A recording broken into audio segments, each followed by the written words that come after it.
You now move naturally from controlling what can run to fixing what attackers love to exploit. In the previous lecture, you learned that stopping unauthorized execution can halt attacks early. In this lecture, you take the next critical step, understanding why unpatched applications are one of the most reliable entry points for attackers, and why patching them matters even more than patching operating systems. Most people assume that keeping Windows, macOS, or Linux up to date is the most important thing. While operating system patching is important, real-world attack data shows that attackers overwhelmingly target applications, browsers, PDF readers, Office software, Java runtimes, compression tools, and collaboration apps. These applications sit closest to users, handle untrusted content every day, and are exposed directly to the internet and email. That combination makes them a perfect target.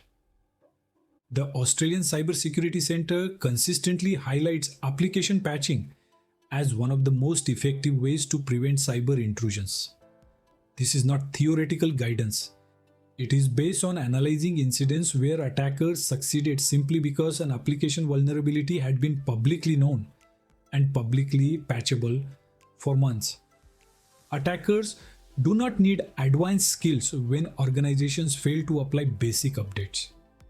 You should think of application vulnerabilities as unlocked windows.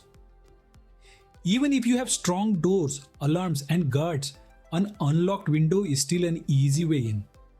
Attackers scan the internet constantly, looking for systems running known vulnerable versions of common software. Once they find one, exploitation is often automated. There is no warning, no conversation, just compromise.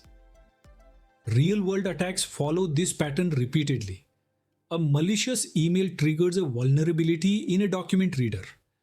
A compromised website exploits an outdated browser plugin.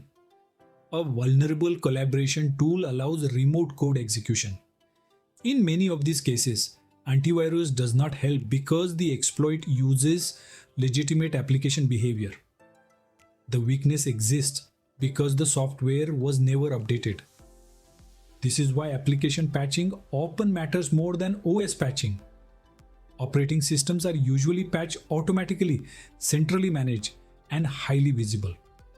Applications, on the other hand, are often installed by users, updated inconsistently, or forgotten entirely. Over time, organizations end up with dozens of versions of the same software across their environment, each with different risk levels. Understanding this shifts how you approach patching. You stop thinking of it as a routine maintenance task and start seeing it as direct attack prevention. Each patch closes a door that attackers actively try to use. Delaying patches is not neutral. It is a conscious decision to accept known risk. Because not all vulnerabilities are equal, effective patching requires prioritization, not panic. You cannot patch everything instantly, and you do not need to. Patch prioritization means focusing first on vulnerabilities that are publicly known, easily exploitable, and exposed to untrusted input. Internet-facing applications, user-facing software, and commonly exploited platforms should always be at the top of your list.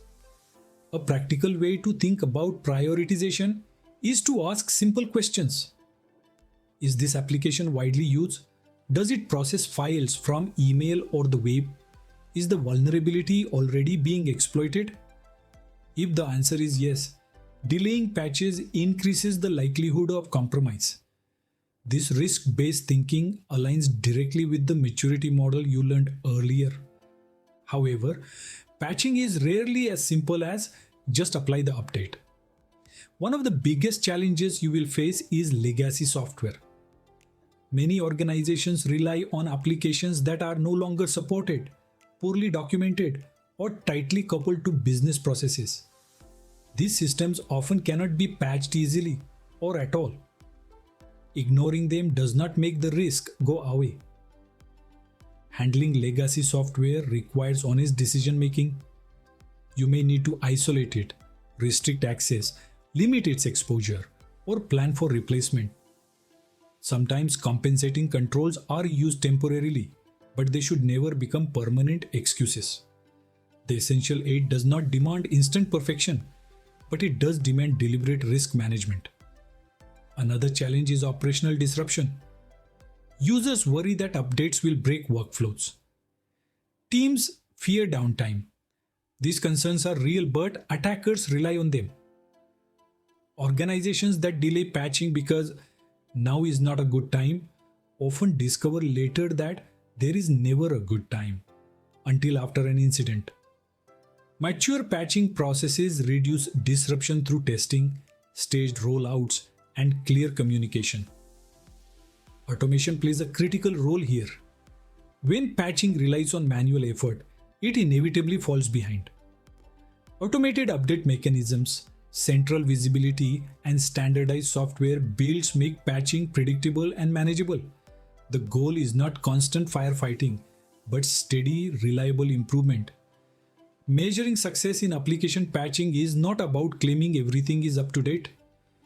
It is about knowing what you have, what version it is, and how quickly you can respond when a critical vulnerability is disclosed. Visibility matters as much as action. If you do not know which applications are running in your environment, you cannot protect them. From a human perspective, patching is also about trust. When users see that updates are handled professionally, without constant disruption or confusion, they are more likely to accept them. When patching is chaotic, users look for workarounds. Those workarounds often reintroduce risk. Clear communication and predictable processes make patching part of normal operations, not an emergency event.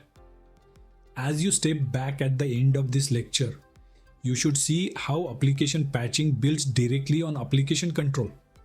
One limits what can run. The other fixes what must run.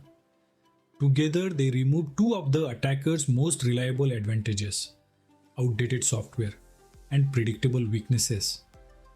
In the next lecture, you will continue along this attack path by exploring Strategy 3: configuring Microsoft Office macro settings. You will see how attackers abuse trusted productivity tools and how small configuration changes can dramatically reduce risk without stopping people from getting their work done.